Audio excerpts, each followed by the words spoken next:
significant in some of these plays, by the way. In some of these plays, yo, he would have been got off the field. I don't know why he's still on the field after that one right there. Doesn't care at all whatsoever. It doesn't seem like he's giving any effort at all. Yo, niggas would hate me as a coach, bruh. I'll have you running every practice, getting on. You're not playing if you're doing that bullshit. I thought I was being hard on Chase Claypool yesterday. No, you were not. Or Sunday, the post-game show. Video of what he was doing out on the field. It was ridiculous. I wasn't nearly as harsh as I should have been. Listen, if you don't want to be out there, if you don't want to play, do everybody a favor. Don't play. I think we are witnessing one of the craziest falls. That nigga ain't block shit. I would have been took him out when I seen that. It's not because of a lack of talent. It's because of a lack of effort. And that drives me absolutely insane, considering the fact that this human being is going to be a free agent at the end of the year. So before we get to the content, make sure you drop like, subscribe, and turn on our notifications to help the channel grow. We are on the grind to 800,000 subscribers, and we've been uploading each and every day since the NFL season began. Now that we get all of that out of the way,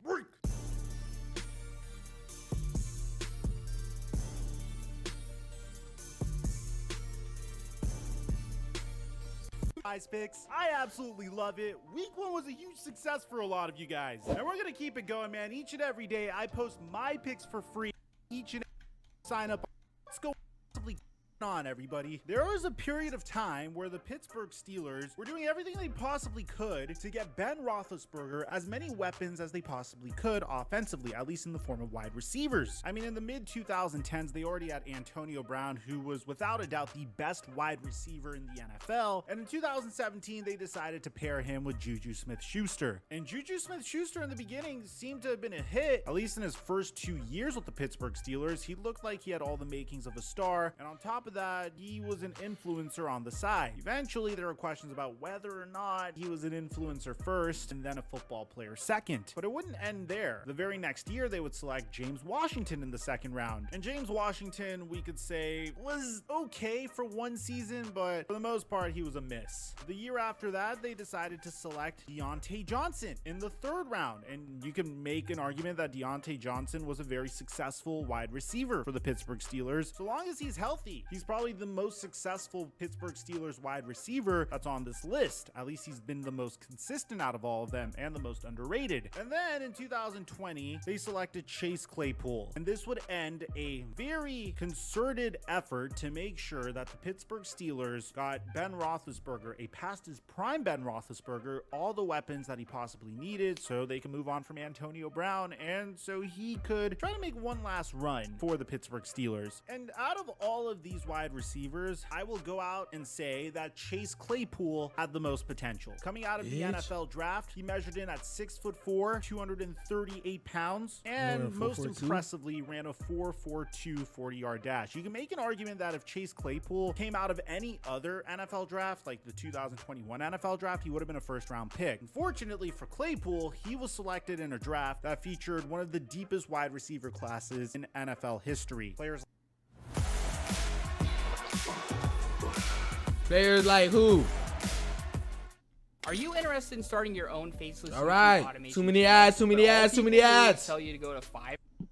Like Henry Ruggs, CD Lamb, Justin Jefferson, Brandon Ayuk, T. Higgins, and Michael Pittman Jr. were all selected before him. But Chase Claypool definitely had the potential to be the best amongst all these wide receivers, or one of the best out of all these wide receivers. At the very minimum, he could have finished in the top 3 in a very deep wide receiver class. And in his rookie year, he was making a very legitimate argument to at least finish. Yo, y'all see number 44 though? Rookie year, that nigga can't do that shit, bitch. Argument to at least finish within the top 3 of wide receivers selected in the 2020 NFL draft, finishing with 873 receiving yards and 9 touchdowns in his rookie year. He looked like the future of the Pittsburgh Steelers, and he was only going to get better. Bear in mind, 6'4", 238 pounds, runs a 4.42 40-yard dash. But the problem is he wasn't very much focused. There were were some signs. Him and Juju Smith-Schuster absolutely loved making TikToks with one another. And when you're winning your games, that's okay, considering the fact that the Pittsburgh Steelers started Chase Claypool's rookie year on a 12-game win streak. There wasn't anyone complaining about the TikTok dances. But once you follow that with finishing your season with a 1-4 record, that's when people start to get a bit concerned. The very next year, once again, Chase Claypool found himself in some trouble. Statistically speaking, he was once again able to put up about 860 yards receiving, more or less the same amount of receptions, significantly less touchdowns. But the story that would overshadow Chase Claypool here was once again the fact that it didn't really seem like this man's head was in the game. There were questions about his motor, and there were questions about his decision making. In this particular instant, Chase Claypool and the Pittsburgh Steelers were trying to come back versus the Minnesota Vikings. In this game, Chase Claypool made a crucial reception versus the Minnesota Vikings, and to show his complete lack of awareness, opted to celebrate the fact that he was able to move the chains as opposed to hurrying up to the line of scrimmage so the Pittsburgh Steelers could snap the ball to get another play in. So once again, the theme of Chase Claypool is he has all the talent in the world. He could demand top 5 wide receiver money. Problem is, he doesn't seem to be very focused. Eventually, the Pittsburgh Steelers gave up on Chase Claypool, and they pulled off the trade of the year. I don't think anyone talks about this enough. Trading Chase Claypool to the wide receiver needy Chicago Bears for a second-round pick. That second-round pick would become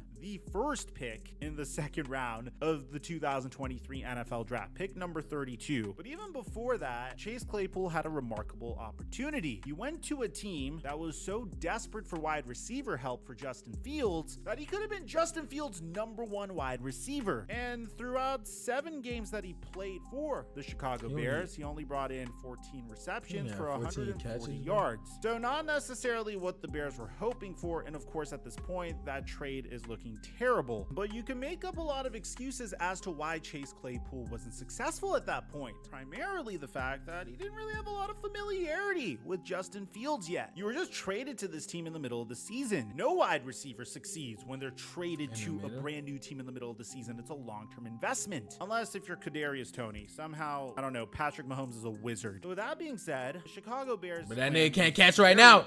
You better tighten up. Quarterback that has shown flashes of tremendous potential. In my opinion, I think Justin Fields could be one of the best quarterbacks in the NFL. He has phenomenal ability, at least when it comes to tucking the ball and scrambling. And he has shown periodically the ability to throw the ball downfield. And this past offseason, the Chicago Bears doubled down, getting him DJ Moore as well. So now Chase Claypool is wide receiver 2 on the Chicago Bears. Squandered opportunity, possibly. So going into this season, considering the fact that Chase Claypool's contract expires at the end of this season, he's going to be a free agent. This is a make or break season for Chase Claypool. He needs to turn back the clock and show flashes of his potential like he did in his first year in the NFL. That 9 touchdown, nearly 1,000 yard receiving season needs to come back. He has an extra game to do it, by the way. An extra game has been added to the NFL season since then. And it doesn't look like he's on the best start. He's even getting called out by his quarterback as a result of this. So Kyle Brand started this by tweeting out that there is a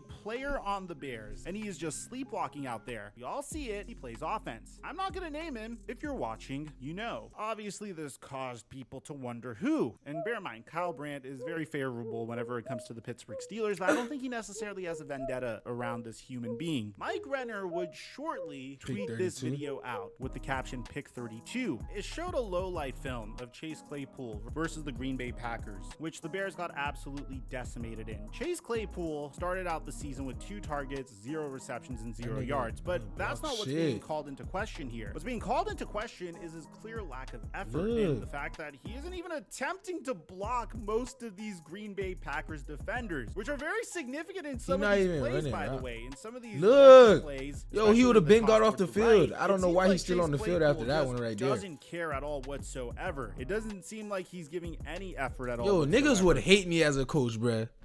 I'll have you running every practice, getting on. You're not playing if you're doing Which that again, bullshit. is surprising considering the scenario he's in. It doesn't even look like he's He dumb giving as effort fuck. on the routes that he's running, especially in That's what I was potential just home saying. run balls like you see at the end Look of at the this. clip. This Now, the- I already this the- know what like, what the fuck knee-jerk is that? reaction to this is going to be. You in the NFL, nigga. I know, and there's still plenty of time for these issues to be fixed throughout the season. But it's a little concerning because it seems like Justin Fields Yeah. is maybe calling him out here because Justin Fields Oh, explains yeah. the problem with Chase Claypool's lack of effort right here. We weren't gonna match.